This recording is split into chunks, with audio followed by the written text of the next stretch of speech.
everybody. Thanks for checking out this week's episode of My First Sketch at myfirstsketch.com. I'm Josh Hyam. As always, feel free to subscribe to the show on iTunes or on SoundCloud and get it automatically. You can catch the show on the Stitcher app as well. If you like listening to audio on YouTube, the show's usually up there within a day. You can like the podcast on Facebook, facebook.com/myfirstsketch. My email is josh@myfirstsketch.com. And you can follow me on Twitter @myfirstsketch. Philly Sketchfest is presenting Philly Sketchfringe on September 15th at the Playground at the Adrian. 3 shows featuring some of the best comedy in Philly, including The Decoy, Dog Mountain, John and Ian, House of Solitude, The Prince, Mean Wendy Band, High Drama, and Secret Pants. Tickets are available at myfirstsketch.com/sketchfringe. And that will take you to the Ticketfly site.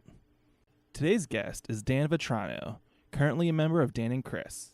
He's doing an hour of stand-up at Good Comedy this Sunday, August 13th at 8:30, but this is a sketch comedy podcast, so the sketch he brought with him is called Access Entertainment.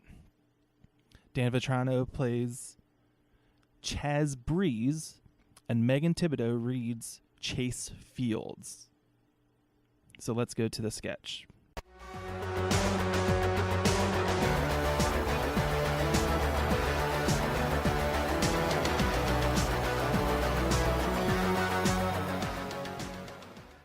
Welcome to Access Entertainment, your fast pass to the stars. I'm your host, Chase Fields. Coming up at the end of the show, we've got the premiere of the new trailer starring Angelina Jolie and Benedict Cumberbatch. I've seen it, looks pretty steamy, but first, let's check in with our gossip guru, Chaz Breeze. Thanks, Chase. So Chaz, tell us, who's been locking lips in Tinseltown? Well, guess who was spotted dining with Tom Hiddleston at the Ivy? Oh, I can't wait to hear. But wait, didn't you say last week he was on a date with Ariana Grande? Ooh, my apologies, Chase. That goss was cold. So cold, it was gazpacho. But don't worry, this goss is hot. It's so hot, you're going to need oven mitts just to touch it. Otherwise, you're going to be taking a little trip to the gospital. Well, who was it? We want to hear it. All right, don't say I didn't warn you. It was Tom Hiddleston and Jennifer Lawrence. Wow. But Chaz, what happened to Jennifer Lawrence and Nick Jonas? Well, Chase, sounds like you just ordered your goss rare because it is juicy. Although I'm pretty sure when I'm finished, you're going to tell me, well done. Word on the street is that Nick Jonas got kicked J-Law to the curb to get back together with Taylor Swift. Whoa, that is a little hard to believe. Oh, I wouldn't lie to you. This is straight from the gospel, according to Shaz, chapter 22, verse 7. Well, that sure is hot goss. Speaking of Shaz, I heard you were spotted with a certain fashion designer on your arm at Grauman's Chinese Theater. That is none of your business, Chase. My life is private, off limits, so stay out of it. Do you understand? Shaz, I'm sorry, I was just making conversation. Speaking of conversation starters, did you hear who was at the opening of Club Murmur? Mick Jagger. And guess who he was sharing bottle service with? Victoria's Secret model Alessandro Ambrosio. And here I thought a Rolling Stone gathers no goss. Oh, and speaking of Club Murmur, I thought I saw you there last night. I thought we talked about this, Chase. You know, you're creating a real goss-style work environment. I don't know why you're so obsessed with digging up aspects of my personal life. What, do you got to go through my garbage at night like a little rat? Just using your little rat teeth to gnaw through my personal life just like it's another morsel? You're just looking for another morsel like it's cheese? Well, guess what? There's no cheese here. So I guess you're just going to have to mind your own gosh damn business. I'm sorry. No, I'm sorry, Chase. I didn't mean any of it. It's just things have been really rough lately. I've been going through a divorce. Shaz, I didn't know. It's so hard. My whole world is being torn apart. I don't know what to do. I've just been bottling up all my emotions, just keeping to myself. Hey, Do you want to talk about it? Have you been ignoring me this whole time? Stand on my life, you little voyeur. It's not for your prying eyes. What are you going to get it through your head? Me gossa is not Sue gossa. You're just a little snake in the grass, just waiting to sink your teeth into the ankle of my affairs. You're not my friend. You don't care about me. You just come to me for gossip. So I heard you have some gossip on Jessica Alba. Ooh, could you tell? I guess I have a bit of a Alba goss around my neck. Word on the street is that she's gay. Huh. Where did you hear that? Well, over the last few years, I befriended her, gained her trust, and she confided it in me. Geez, Chaz, outing someone who considers you a close personal friend? That seems a bit unethical. Personal life! Personal life! Personal life! Okay.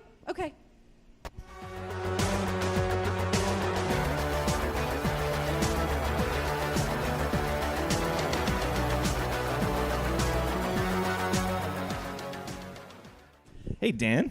Hello. All right, so tell me about that sketch. Where did it come from? Where did you get that idea?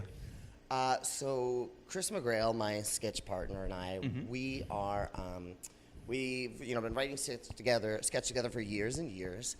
And what we do, our style of writing sketch comedy is we don't do anything for the month. Yeah, you guys are very last minute, like. Yes, extremely last minute. It's only like the last couple of days that it comes down to the wire where we actually focus. But the rest of the time where we get together for our writers' meetings, it's just us talking about gossip. It's just gossiping. We're just like, so what'd you hear? Did you read on Facebook that person? Oh, that was a bad opinion, blah, blah, blah. And so we were just like, we've been doing this for years where we just, instead of writing sketch, when we're supposed to be writing sketch, we just gossip about people we know. Which, there's a part of me that I don't see McGrail doing that. Like, oh, he loves it. Like, I can picture McGrail, in a setting, and there's just, this weird anti-gossip to him. Or he's just going to throw, this weird non sequitur, in the middle of it. Because that's what he does to me, at least. Just this random story of, we were hanging out a couple months ago after the Goat Rodeo show, and we talked about Dutch Wonderland for a half hour. Just so weird. Oh yeah, I mean, but if you had brought up a saucy Facebook post, that Dutch Wonderland conversation, he would have forgotten about that completely. It would have been cut short immediately. I'll have to remember that. Yeah, it's a good way to steer him. What came first for you? Was it sketch comedy or stand up? It was stand-up, but it was they were pretty close. I started doing stand-up. The first time I did it was at this bar called Taboo, which is a gay bar, and they were doing it was just an open mic for anybody. It wasn't even gay themed or whatever. Right. And so I wound up doing a show, and this was before I even came out actually, and I was doing a show there, which was a sketch comedy show. Or it was actually really more of an improv show. It was called Sketch Playground. Yeah. And so that was I was a place where people could come and try out sketches, and really only improv people showed up. Right. And so it was a lot of improv sets. So to keep the title, instead of changing it to Improv Playground, I was like, no, I like the title Sketch Playground. So I just wrote sketches to do in between the acts. Okay. Well, that's helpful. Yeah. So improv people are coming to what you want to be a sketch show. So you decide to write all the sketch, or at least, to fill the space. Is it just you and McGrail? No, so we had a couple of writers. McGrail was the most standby writer who was there each week. And I guess I should say it was also open to improvisers, but I was I'll call it Sketch Playground. Improvisers can show up as well. And improvisers only showed up, right. Which was fine. So, but what we would do for in terms of writers is we would have a different guest host each show, which was bi-weekly. It was every 2 weeks. Wow. And yeah, bad idea. It's way too intense. I'm already anxious about that. Yes, yeah, 2 weeks to write 5 sketches, is just and you're gossiping the whole time, like I said. So this is it was tricky. So what we did would we would have the person that was the guest host, a la Saturday Night Live. We would have them help write the sketches. We would meet twice, And, sometimes the guest host was like, I just want to do stand-up up top. But I would, basically try to, force them into, all these stupid bits that we would come up with. And we would just, kind of have people pop in and be like, hey, I'll, come brainstorm some sketches. So it was really open to anybody. I know that there were, a couple of other people that When was this roughly? This was...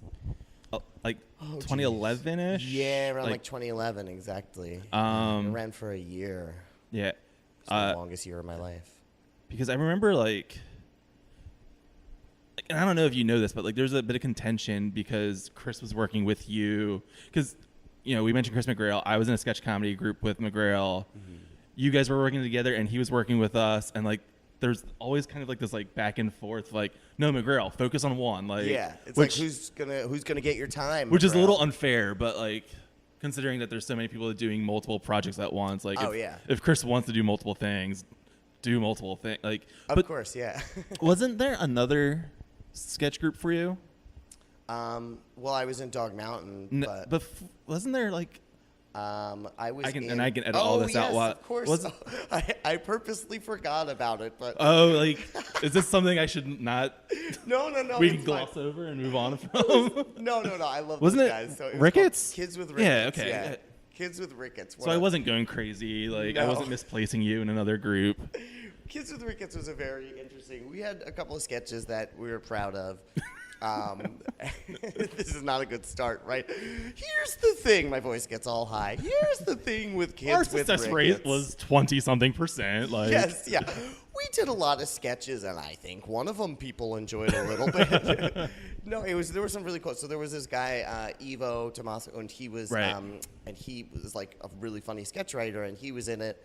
And he had Alex Pizzata and Matt Sang and people who still perform comedy. Mm-hmm. I know Matt still regularly performs, but for the most part, it was just we were a bunch of dudes that really couldn't seem to get our schedules all together, and it was different levels of commitment from some of us were we gotta really crank out the best sketch to do I really want to be here? Yeah, I think that's a common thing with sketch is you have to match commitment levels, and then schedules, and then sense of humor might be the last having a similar sense of humor might be the last thing that might need to overlap because we'll figure that out later. But if we can all be at this day at the same time, all right, step one, we're good. Right, yeah. Because it's hardly about comedy. It's really more about just. We'll figure out the jokes later. Because I remember you guys doing theme shows and and I think you guys just had as short run or as long as run as Judo Range did for the most part. Yeah, and Chris was actually in Kids with Ricketts as well. Right. But I think he was just not into it. Or he was being yelled at by us in Judo Range or whatever. Oh, that's right. Yeah. Now that you're saying it, I do remember him showing up to some Kids with Ricketts. He's like, they're kind of bummed that I'm not at their meetings and that I'm focusing on this.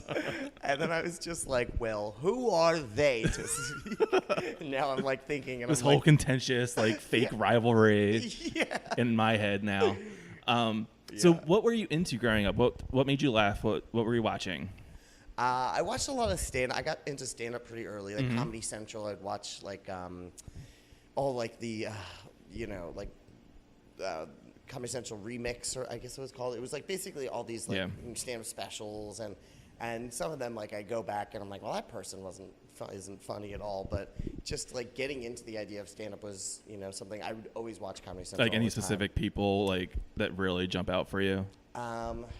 Early on, so I always loved Jerry Seinfeld, actually, and I still do his stand-up. And most people were oh, Seinfeld's great, but his stand-up is, of course, not good. And then everybody's yeah, of course, his stand-up is terrible. And I'm that guy that's I think it's kind of good, actually. That the set that he did that I'm telling you for the last time set, he did an HBO movie of the set that he's been doing for 10 years, and it was supposed to be the last time he did it, and then he'd rewrite stuff. That's funny, good stuff. Yeah. I think with Seinfeld, he's become that what's the he's become that image of what's the deal with airplane food, which kind of like self parodies, like It's been parodied so much, and also like I think that comedy has evolved so much from like just the most basic observations. Yeah. Where it's like now you're either like an alternative observational comedian, like it's almost hard to think that you could make a movie like Airplane today, where it's just like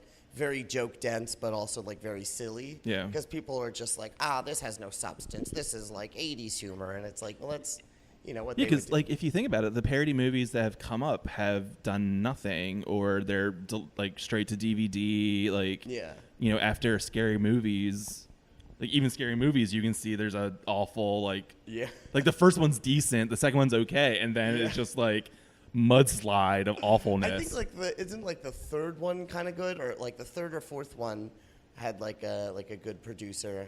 I don't know much about I think there's one where the airplane guys came on or something. I think that was the third one, and that was actually like good. But even those movies. So it's like they tried making movies like that, but you have to have like Airplane level writing. Yeah. You can't just have like date movie. And epic movie and all which these. is. They're awful. Like I caught like 20 minutes of one on Comedy Central. I was like, this is not okay. Was it epic? I think Date I saw. Movie was epic. An epic movie was romantic. I think I saw a superhero movie. Oh, that one exists. With Tobey Maguire. Drake Bell is the superhero. Drake Bell? Who's Drake Bell? From that Nickelodeon show, Drake and Josh. Oh, okay. For whatever reason, he was chosen to be the superhero, and it's he's like from a Nickelodeon show, of course. Obviously, you have to capitalize on that audience. It's got that Nickelodeon sex appeal. Yeah, that's what I'm known for in my comedy. Actually, Nickelodeon sex appeal. Probably the creepiest thing I've ever said. So what motivated you to get on stage to try stand up first? I was at Taboo. Mm-hmm. And I saw these guys. It was H. Foley, who now lives in New York, and they started Center City Comedy. It's a Center City comedy crew. Tom Cassidy, Chris Kattan, and Noah Houlihan was who's still doing comedy. He was performing, and it just looked really fun. Like he was funny, and it was just like there was like nobody there because it's an open mic. Yeah. And I was just like, well, I could perform to a bunch of chairs. That sounds fun. I could probably do that. And I remember then, so I did it my first time. And of course, when you first start doing comedy, all your friends show up. And they're like, this is going to be amazing. You're going to go on stage. We're all going to love it. And then, a year in, everybody's like, I don't care about your it's comedy over anymore. But so the first time, I remember my friend, he was like, I'm going to film it. And I was like, oh, no, it's not like a good idea. And he's like, don't worry. I'll film it until you start bombing, and then I'll put the phone away. How quickly did the phone go away? It went I don't even know if I ever saw the phone. I was going to say, did you walk out, hi, I'm Dan Vetrano, click, we're done, But I also, not to blame him, but I also feel like it's tough to have a good set when you're, about to get a symbol at any moment that you're not doing well. I'm losing them, and it's lost. What do you do? Just continue? The phone is gone, folks. That's funny. So there was a lot of pressure, but I mean, my jokes also were good. That's your first time. I was like, hey, this is cool. You can go out and just do comedy and be bad, and then nobody really seems to care that much. No, it's I always say to people, Lorne Michaels isn't in the crowd tonight. You're not. Yeah. You're not going to get discovered tonight. I mean, you might, but Lorne Michaels was there. Oh, no. Yeah, he was at that gay bar. He said, keep going. I'll have you on SNL real soon. Give it 5 years or so. Yeah. All right, so why do you start? I mean, you start such sketch comedy to fill the gap of the non-sketch people coming to your show. Yeah, so I was one of those young comics where I was like, I want to do everything. I was 5 months in, and I'm like, I need to reinvent the scene, obviously. The scene just needs to be reinvented, and I'm the hero. So here I am. Let me just put on my cape. And then I saw things that, maybe had I looked for them more, I would have discovered them. But I kind of noticed there was no place for people to just work out sketches, to just kind of I don't know. I might have even been before Sketch Up or Shut Up. I'm not sure how old that show is actually. So It's been around for a while. I don't know the exact maybe then it creation wasn't before date. that. But I probably just, like I said, But you could always have more, like, yeah, you know. And it wasn't like, so it was like, and for improv too, like I just, I hardly knew anything about either one of them, but I was like, there's no place where people can just work out their sketch and improv. And so, like, while doing stand-up, I was like, well, I also want to be the, comedy hero that we all need. Mm-hmm. So I like, started that Sketch Playground show. And it's crazy, like, the amount of support, because it was free, it was bi-weekly, it was not at a theater, which was... Yeah. Actually, there were not a lot of, like, sketch bar shows. No. Back in, like, that, like, sketch bar shows. No, because you would have definitely predated... Camp Woods had one at Latage. Right, and that was, I remember them doing that. I think Sketch Playground was before that. I think it was. Yeah, and and there was a point where Sketch had left the bars and gone to Fit, because Fit had opened, and like, Right. Secret Pants and everything was happening there, so you didn't have to go to Khyber or wherever else all the other shows are. So yeah, and it was so weird because it was like I had no idea. I hadn't even seen improv when I started the show. Mm-hmm. I was like, the show's gonna have improv. Didn't even know what it was, and I was just like, like bring people in, and people were like, so receptive to it. They're like, this is so great that, like, you started this show for blah blah, and I was like, oh yeah, it is. Yeah, I'm a hero. And I was like, I had no idea what I was doing, and I was very bad at running a show, and I'm not saying that this show changed anything in the city, but it was something that people surprisingly seemed to like when they really should have just hated me for being a new comic who thinks that they're gonna like create this cool show. Well, I mean, at one point you are like creating a space for people to do stuff, so that's a positive. Like, but who knows if it was really just because I wanted to be on stage. That's fine too. Like I'm not gonna piss and moan on that one either. Like, as long as you're not like embezzling money or something out of it, I did do that a couple of times, but I gave that up real quick. Yeah, like there's not that much going to be involved in that scenario anyway, so that's probably okay. I think looking back, I should have paid the writers more. I would say that was something I wasn't embezzling because I was spending all the money on the props. So I was like, buying all these props, and then you have to think, there's a profit line that you have to hit before, like. There's something that's just something I didn't understand, like when I started comedy, is like, reimbursing people for their work is like, I was like, well, I bought all the props, so anyway, meet me at this cafe twice this week to write with me, and they were like giving their time, and I was like, well, the props cost money, your time doesn't, but now I realize, like, time, you do actually pay for time, As I'm doing a promotional thing that you're not going to get paid for. Hint, hint. I am here. This is an advertisement for you. Like, I actually showed up 3 hours ago. I expect to be reimbursed for that as well. I've just been sleeping in the basement. And I'm not leaving. He made me spit out my water. Fantastic. I'm going for First time on this podcast that someone made me do that. Really? Yeah. That's a feat. Yeah, I'm gonna leave it in because now I have to. Like, I could have just passed over it and like completely glossed over this entire portion, but I'm hoping you take laugh. Another sip. Like, I'm just gonna try and say stuff. Now you're just like waiting to drop a punchline in there. Yeah, I'm gonna not be funny until you're thirsty. I'm going to go like. I'm not going to drink anymore. All right. I say that to myself every day. You mentioned that you were in Dog Mountain, which I totally forgot about. What were you like originally? A lot of people forgot that. Dog Mountain has changed a lot since its inception. So were you original cast or writer? Or? I wasn't original cast. I think they did like 3 shows before I was in it. Okay. And I never wrote a sketch. I think I maybe helped. No, I don't even think I helped at all with the writing. I was only an actor. Okay. And that's kind of how I wanted it to be because, like, I was doing stand-up a lot at the time, and so I was going back and forth. And I was also doing a show, Hang On, which was, like, this very unique show that I did with Aaron Nevins. And it would kind of actually it would fall on the night of Dog Mountain shows. Right. A lot. Because he was always like the second, or he was always in the middle of the month, and the house teams Friday, are usually middle of the month at Fit as well. Right, so it was like a third Friday, third Saturday. So it was basically like the second or third show, there was just one show out of 4 shows where they would have to replace me.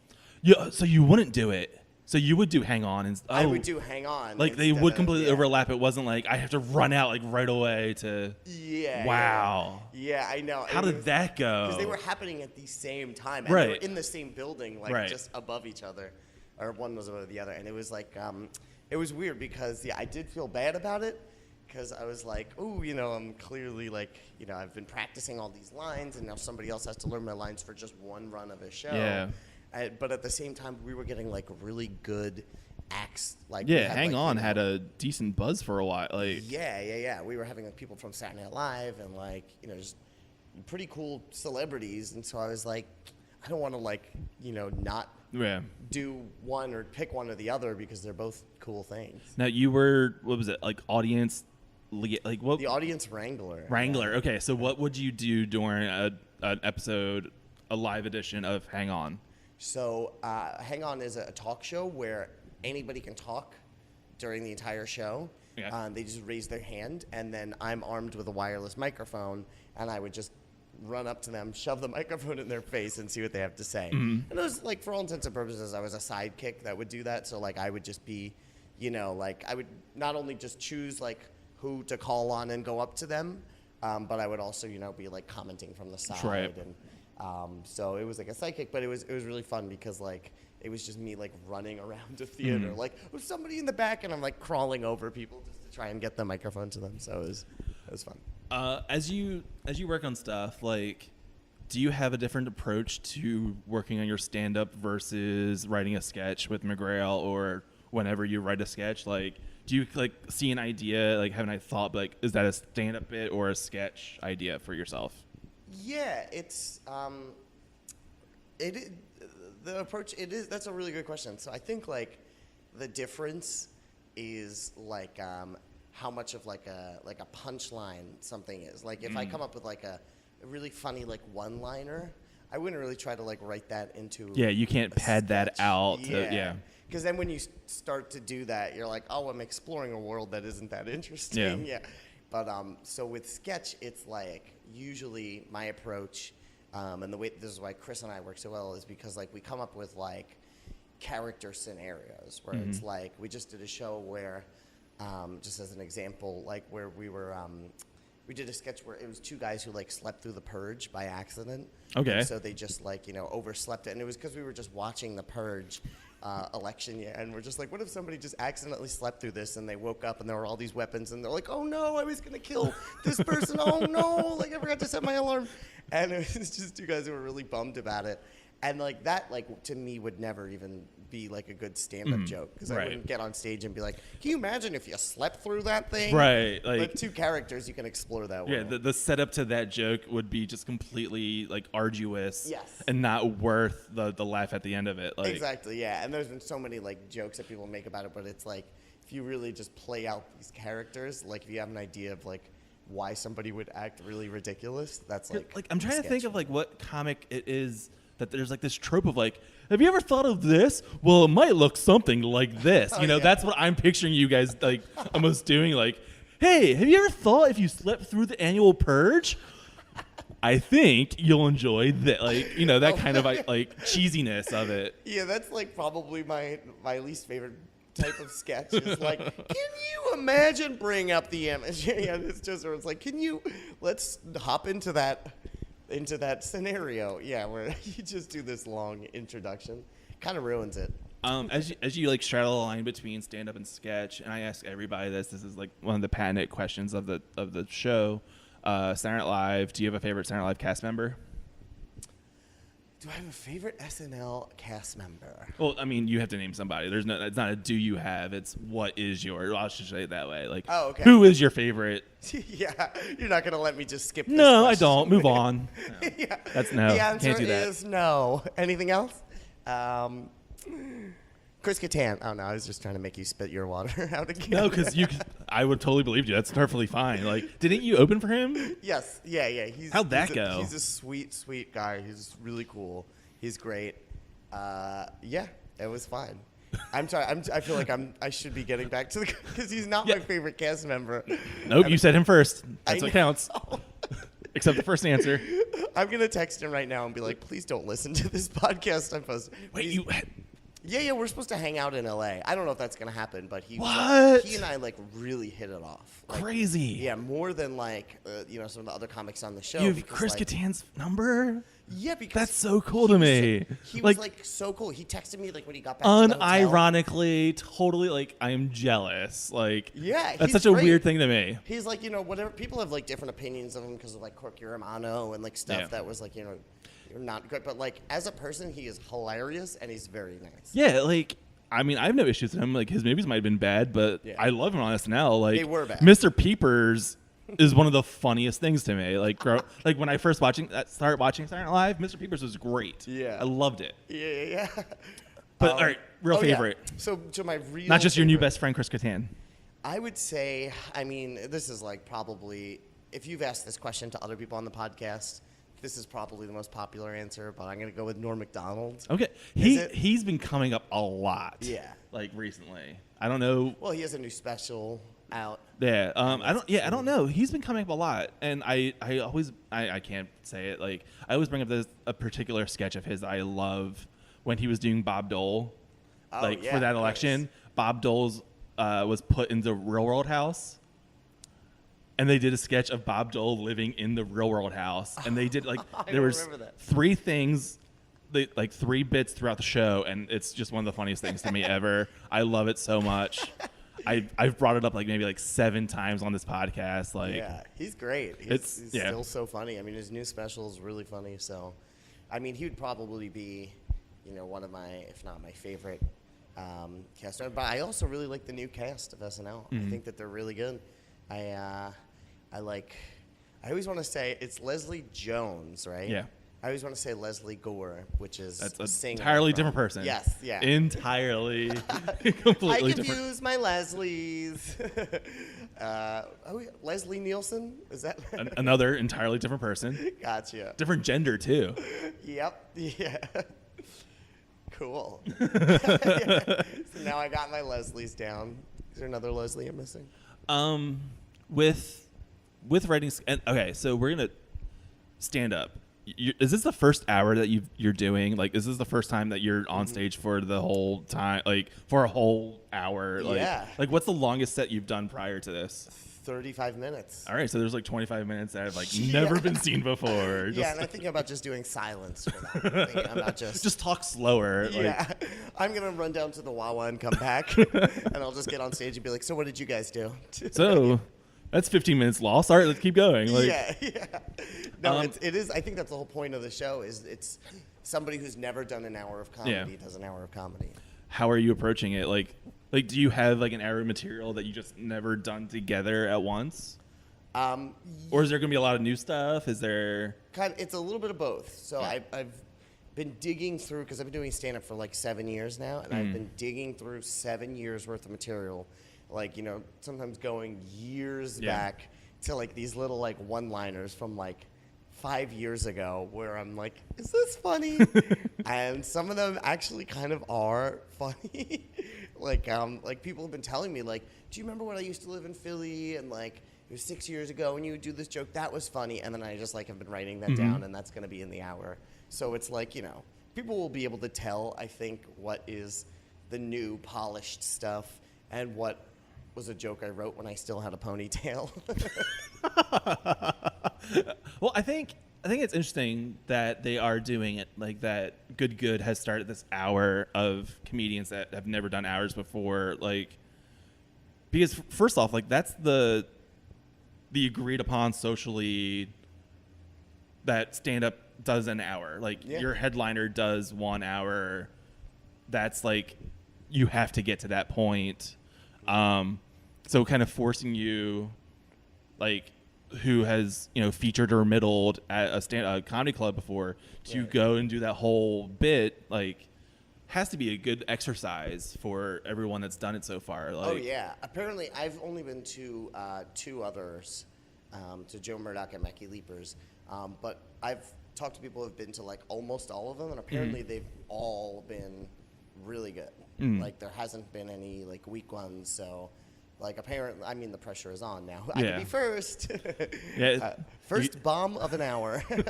Dan Vetrano. I just want to be first. But no, apparently it's like going really well, that show. How are you preparing for it? Like, are you doing more open mics? Are you trying things out for different places? Like, I'm doing a lot of nervous puking in the morning. Which is like just a ritual that I have when a show gets close. And we're only we're still 2 weeks out, so that's might not be the best sign. Yeah, I get nervous like in advance because this is like, I mean, it's an hour, and I just like, I'll wake up and I'll just be like, wait, I'm not funny. Am I doing an hour? It sounds really long. The last 7 years have been a charade, like. Yeah, pretty much. I mean, and even the first couple of years of me doing stand-up, like, I wasn't funny. So it's not like I have, like, 7 years of material. I probably have, like... Well, you have 7 years of material. It just might be 3 of better material, if you think about it that way. I think I was doing some pretty unusable material when I first started. Like what? Like what's... Like, is there something that's, like, specifically bad that you're just like, oh, like... Well, I guess I should say I was not out when I first started doing comedy. Right. So I was, like, doing comedy, like, and also being very careful to, like, rewriting things, like, where instead of men, I would say women. And then, and so I wasn't, like, I didn't, like, have my voice. I wasn't able to, like, find my voice because I was, like, lying to an audience. Right. Which is fine, too, but lying in a lame way. Because you came out pretty public. Like, were you out to, like, I mean, I was going to ask this after we record, but since you brought it up, were you, like, out to, like, friends and family? No. So everything was that public? I came out on a podcast, actually. Right. That's like I knew it was public. I knew it was. Sorry, it wasn't this one. It's fine. Yeah. You don't. I'm gay, Mom and Dad. You hear that? I'm gay. They'll act like as if how it's the awkward first time. it for me to like have that recording for like a week and a half before you're like ready to send it out to everybody. Like, yeah. I could tell my parents that I'm straight right now. I could go back in the closet on a podcast. So you were out there on the podcast, like, because I couldn't remember if it was podcast or hang on or like, I just remember that it was a very public it was forum compared to it was Keith and the Girl was the podcast, okay, and which is like one in New York, and so they said like they asked me before, they're like because they'd seen me perform on a comedy show in Philly's Funniest in the finals, and they were like they said they were the judges, so they invited me to the podcast, and they were like, yeah, we knew you weren't going to win because you were too gay. And I was like, oh, okay. They're like, but they meant that, as if, like, it's just not what the club likes. Right. Like, they liked me. They loved me. But the club was like, we're not going to pick this guy. We want somebody with general appeal or whatever. And so then, they're like, can we talk about this on the podcast? And I was like, sure. And they're like, do your parents know? And I was like, no. And they're like, so you want to talk about it? And I was like, sure. It was just like a moment where I was like, whatever. Like, and so, and so they asked me, they're like, when did you tell your friends? Oh, so I had actually come out to my friends a month before, and I'll get to that. But, okay. So, and they said, when did you tell your friends that you were gay? And I was like, a month ago. And they're like, what about your parents? And I was like, 2 sentences ago. And then I was like, Mom and Dad, listen to this podcast. I think you'll find it quite interesting. And then my mom clicks, and she's like, okay, let me see. The name of the podcast is Dan Comes Out. And I was like, just listen. There's a little something in there. She's like, I knew from the title, and also I've known your entire life. Okay, I was about to ask, how did that go over? Like, oh yeah, I was like, I'm gay, and my mom's like, yeah, you didn't know. Like, just like, it was very. They were like, I knew, but they know. But so then I came out to my friends at the comedy award show with the Wit-Ins. The Wit-Ins. Wait. Wit-Outs. The Wit-Ins. The official ones or the renegade? Ones okay. Were the Wit-Outs, right? Yeah. Yeah. And so the Wit-Outs. That sounds so awful that there was an official comedy award. Like, it's such a weird.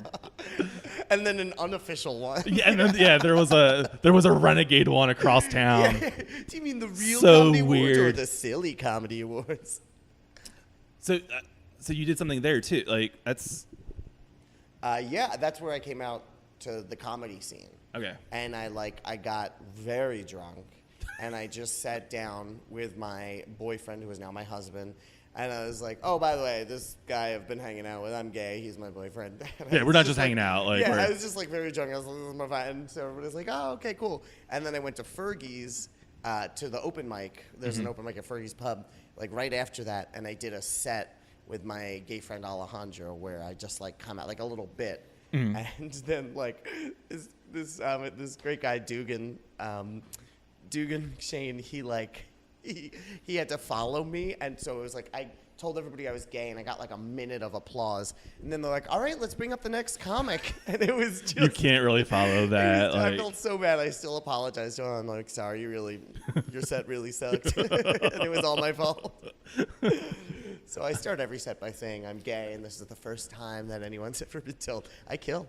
Yeah, because what was it? Todd Glass, like he came out on Mark Maron's podcast, and he talked about like breaking the habit of writing jokes, of my girlfriend, or like he had done that for 15, 20 years, and like being honest and open again on stage instead of trying just to create this persona. Because he even mentioned like he still, or at least at the time, like he was still saying my girlfriend for like a year or so after he did that interview. Like, did you have that like transition of like breaking a habit of?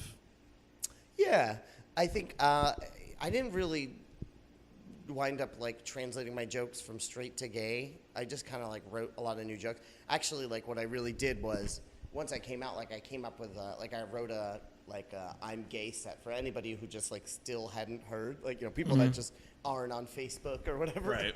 And so I wrote like a bunch of jokes about like coming out and stuff, and then it just immediately was like, oh wow, this is like so much easier to write observational humor because I'm not like pretending to have an There's not an extra filter that you're going through. And I lie in all my stand-up, but it's always based on a truth, and before that it was like not even based on a truth. It was, there's a difference between like earlier today I was walking through the park and like this experience happened months ago versus I was with my girlfriend last night. Like there's never at all. Yeah. Yeah. I actually did have a girlfriend, I should say. So I mean maybe I could have based it on her. Wow. She would probably be really disappointed to know that I didn't even write jokes about her when I was pretending to be straight. How much of an insult is that? You didn't care enough about me to lie in your jokes. Like you couldn't have just used me as inspiration for your lying. Yeah. So why do you still pursue comedy? Why do you still do it? Like what's the money? It's just so much money. It's just so much money all the time that, I would have quit if it wasn't for all this money that I'm getting. No, it's addicting. Yeah. It's just totally addicting. It's like once you, start having things go well for you and, like a club wants to book you or like a person that is kind of famous, like tells you that you're funny, then you get Chris Kattan's phone number in your phone. Yeah, and you're not getting that phone number. Okay, he's grabbing my phone, everyone. He's grabbing my phone. No, I'm not. Yeah, and he just ran out of the room. I could have totally done the sound effects the entire time if you wanted to play with that. Like we could have planned that.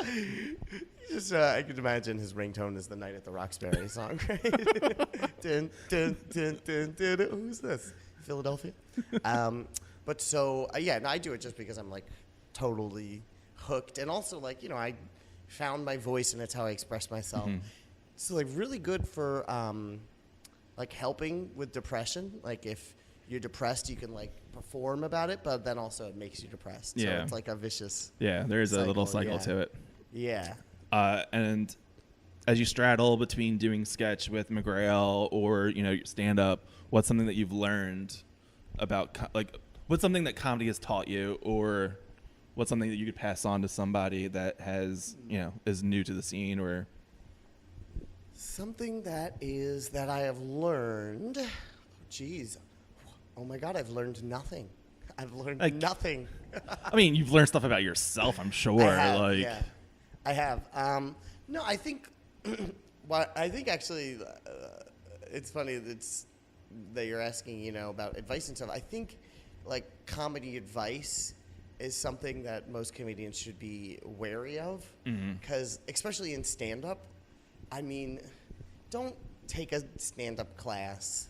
Don't, listen to people when they tell you should change this to that to this to that. I mean, unless they're saying, like, hey, that joke really sucks, or that joke it belongs to somebody else. Yeah. But, I mean, it's just such a self-teaching thing. It's like you get funnier because you learn more about yourself and you teach yourself. So, watch yourself perform. Watch, listen to your sets. But, comedy advice is like if somebody's like, hey, here's a funny tag for your joke, like, okay, that's okay. But, there's a lot of people that, say you should sign up for the class and read this book on how to do comedy. It's called Comedy 101, So You Think You're Funny. Those books are just, pointless. And they don't really help you find who you are. They just help you find, like, a style that works in clubs in the 80s. Yeah, Yeah, it's like, I mean, I guess out of that you get, like, to do their little competition where you can, like, host a show. Yeah. But, I mean, the actual class, like, not for me. Not my thing. Although you are the second person to say not to take classes, so. Oh, so I'm not original. Okay. Well, Greg Gethard was like, don't take classes, go somewhere else, do something else. Like, yeah. So. For sketch is different. I will say, like, sketch and improv, those are different because those Did you are do the any things sketch or kids improv classes? I've actually never taken a sketch class. I had an improv coach for a year and a half. Why? 'Cause I was in an improv group, actually. Wait, what? Oh, why did I miss this? Why did I forget this? forgot about this. We were called Bulletproof Giraffe. Okay, that name sounds vaguely familiar. Yeah, that sounds about right. That's the fame that we Who reached. all was in this? That sounds vaguely familiar is how famous we were. Well, I mean. Bulletproof Giraffe, I think I may have heard of that. Yeah. I think that was a thing at one point. Yeah, we did. We were the Connie's Rick Rack house team. Right. Thank you very Okay. much. Yeah. So, I do remember this. Heard of us now? Yeah. Okay. That dive bar. Yeah. Because it was one of the family members, or two, like one or two. Owned it. Yeah. It's not like we worked our way. It was this guy, Frankie, who was, really into improv, and he owned the bar, so we would do it. But so we had an improv coach, and he was great. His name was Tony DiGiromo. I don't know if you know him at all. See, yeah, I guess he doesn't really he doesn't teach at like the Fit or anything like that, Right. but he was a great improv teacher, and he, it's a totally different muscle. Like I still do improv here and there at Good Comedy, but it was like. I don't remember what I was saying actually about this. Why did we get to this improv thing? Oh yeah, classes. Yeah. So take a class or have a coach or a teacher. That's something that's like a skill that can easily be taught. Whereas sketch comedy, sketch writing, it's a very difficult thing that. Yeah, I think there is a big difference between learning the structures of sketch comedy versus stand-up, because you can write a joke, but there's a you and I could have the same joke and we both could say it differently, and it's completely different, or experience right. As white males there are white bearded males, there are certain experiences that overlap that we can both do. Yeah, white bearded males. Yeah, that's the new personal ad in the back of the city paper, white BMs. And I don't need to sit here and listen to a WBM. Oh, I used to have my ponytail. SJW. Yeah. WBMs, ISO. What's ISO? In search of, in the personal, have you ever those personal ads where it's all letters and whatever. No. Okay. I don't You're read those. you're married. You don't need to know anymore. I know. I'm sorry. Yikes. I'll check them out tonight. If you want, I'll go through them. I'll get back to you. All right. Thanks, Dan. Thank you. Thanks for having me.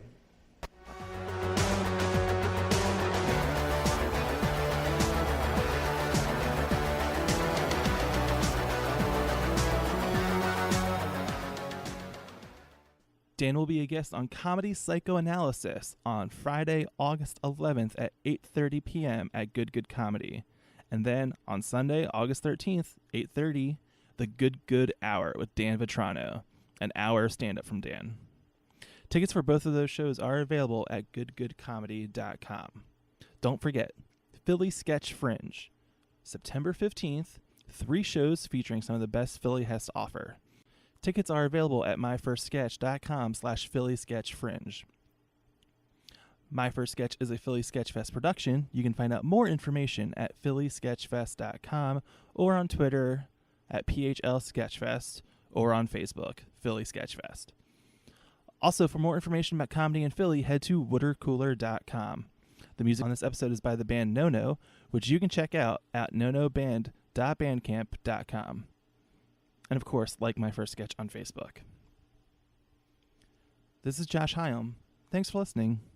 Go see some comedy. What is love? Baby, don't hurt me. Don't hurt me no more. Baby, don't hurt me.